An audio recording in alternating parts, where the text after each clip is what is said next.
আপনি কে দাদা? আমি মানিকচক হিউম্যান রাইটস সোসাইটির সেক্রেটারি। আজকে কি হয়েছে?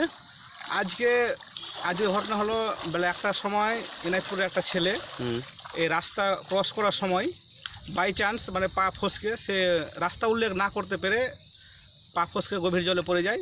স্রোতের টানে সে আরও দূরে চলে যায়। তাকে খোঁজাখুঁজির করার পর যখন পাওয়া যায় তখন আমরা দেখি গিয়ে মানে সে মৃত অবস্থায় আছে।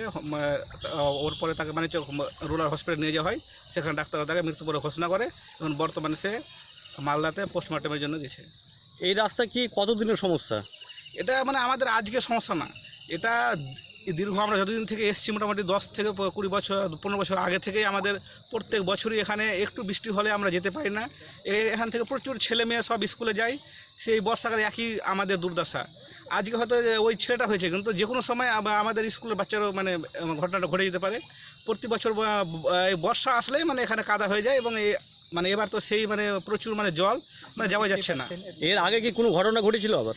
এর আগে অবশ্যই এর আগে তো আমাদের এটা প্রতিদিনের নিত্য ঘটনা, মানে যখন প্রতিদিনই লোক যাওয়া আসা করে প্রতিদিন এরকম ঘটনা ঘটে।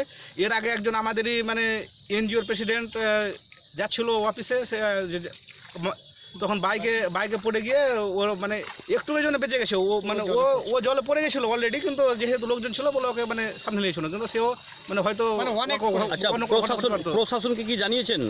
আমরা প্রশাসনকে অনেকবারই বলা হয়েছে। আমরা এনজিও তরফ থেকেও মানে বলেছি, গোটা বড় বাগানবাসী এবং এনায়তপুরবাসী মিলেও মানে একসঙ্গে বলা হয়েছে, কিন্তু সেরকমভাবে কোনো পদক্ষেপ হয়নি। হয়তো 1 টলি বা 2 টলি বালি ফেলে দিল, কিন্তু ওই বালি তো এর থামার ব্যাপার নয়, জল আসলে সব যে ধুয়ে মুছে শেষ করে দিচ্ছে। তো প্রশাসনকে বলা হয়েছে বারবার, কিন্তু প্রশাসন সেভাবে কোনো পদক্ষেপ নিচ্ছে না। আজকে দুঃখের বিষয় যে এই এত গভর্নমেন্ট টাকা খরচা করা সত্ত্বেও এত বড় বাগান থেকে দিনাজপুরের রাস্তা এরকম ধারায় আছে, এটা সত্যি দুর্ভাগ্যের বিষয়। আর আজকের যে ডেড বডিটা নিয়ে গেল যে পোস্টমর্টেমে, খুব দুঃখজনক ম্যাটার। সেই আজিজ শেখের ছেলে, কি নাম? Thank you.